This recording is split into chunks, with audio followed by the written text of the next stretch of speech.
Hello and अस्सलाम वालेकुम। बच्चों की आपस में लड़ाइयाँ और उनका हल। आज हम बात करेंगे पॉसिबल सॉल्यूशंस के बारे में।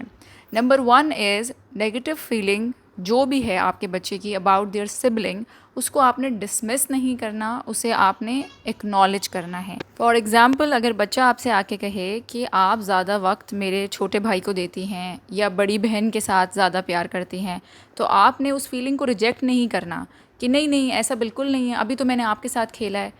आपने उस फीलिंग को एक्नॉलेज करना है कि ओ, आपको ऐसा लगता है कि मैं ज़्यादा वक्त आपकी बहन को देती हूँ, आपको ऐसा क्यों लगा। तो इस तरह से आप बच्चे के साथ उसकी फीलिंग के साथ कनेक्ट कर सकेंगी। अनदर एग्जाम्पल इज़, जब बच्चा आपके पास कोई शिकायत लेकर आए कि भाई ने मुझे स्टूपिड कहा, तो instead of saying just ignore him, आप ये कह सकती हैं कि ओ, आपको तो बहुत बुरा लगा होगा ये सुनकर, गुस्सा आया होगा, ताकि बच्चे को ये रियलाइज़ हो कि आप उसे समझती हैं, आप उसकी बात को समझ रही हैं।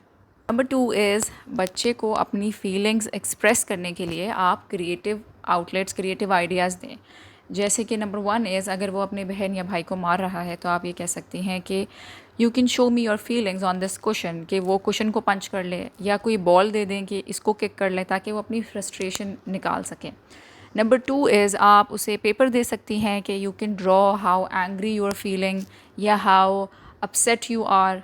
You can draw a picture and I'll be able to understand your feelings in a better way.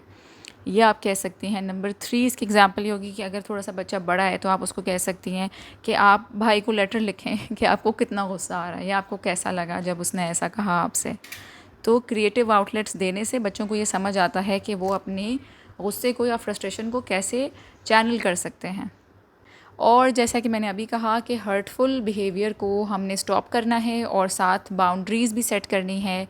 जैसे कि आप कह सकती हैं, use your words not your hands, you can tell him how you feel without calling names.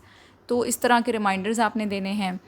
बच्चा कोई अपनी complain लेकर आ रहा है तो आप कह सकती हैं कि आप भाई को बताएं कि आपको कैसा लगा या क्या चीज़ है जो डिफरेंट हो सकती थी जिससे आप हर्ट ना होते।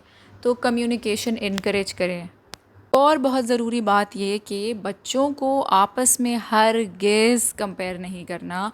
हम ये बात जानते हैं, समझते हैं, लेकिन हम रियलाइज़ नहीं करते। कभी कभी हमें समझ नहीं आता और हम ये समझते हैं कि मैं तो इनकरेज करने के लिए कह रही हूँ कि उसके इतने अच्छे नंबर आए हैं तो आप भी भाई की तरह पढ़ा करें, या भाई इतनी जल्दी बेड के लिए रेडी हो जाता है और आप इतनी देर लगाते हैं, उसकी तरह जल्दी से किया करें ना, या उसकी तरह जल्दी से रेडी हो जाएं। हम इनकरेज करने के लिए कह रहे होते हैं और हमें रियलाइज़ नहीं होता कि इसका कितना बुरा असर बच्चों के आपस के ताल्लुकात पे पड़ता है। तो कंपेयर हरगिज़ नहीं करना, चाहे आपकी नीयत जो भी हो, उसका नतीजा बुरा ही रहेगा। अच्छा, अब हम कंपैरिजन को अवॉइड किस तरह कर सकते हैं। Number one is describe the problem, यानी कि फॉर एग्ज़ाम्पल, अगर आपने दो बच्चों को खाना दिया है और एक बच्चा आपका बहुत सफाई से और बिल्कुल बिना गिराए टेबल गंदा किए बगैर खा रहा है और दूसरे का कपड़े गंदे हो रहे हैं या टेबल गंदा हो रहा है, तो आपने सिर्फ प्रॉब्लम को डिस्क्राइब करना है। ये नहीं कहना कि भाई को देखो, उसके एरिया बिल्कुल साफ़ है, उसके कपड़े बिल्कुल साफ़ है। आपने सिर्फ प्रॉब्लम को एड्रेस करना है। डिस्क्राइब द प्रॉब्लम, कि बेटा आपकी शर्ट पे गिर रहा है, आप थोड़ा सा केयरफुल होकर खाएँ। When you are describing the problem, you are avoiding comparison. Another तरीका to avoid comparison is describe what you see or what you feel. तो ये कहने के बजाय कि छोटा भाई तो नहीं टाइडी अप करता क्योंकि वो तो अभी छोटा है, आप तो टाइडी अप कर सकते हैं, आप ये कह सकते हैं कि देखो सारे टॉयज़ बिखरे हुए हैं, आप मेरी हेल्प कर दें और ये टॉयज़ उठा लें, and I know you can do it. तो दूसरे बच्चे का जिक्र किए बगैर भी आप पहले बच्चे से काम करा सकती हैं, एंड वाइस वर्सा। जब भी आप एक बच्चे से बात कर रही हैं तो दूसरे का जिक्र करना बिल्कुल ज़रूरी नहीं है, उसके ज़िक्र के बगैर भी आप अपना काम करवा सकती हैं।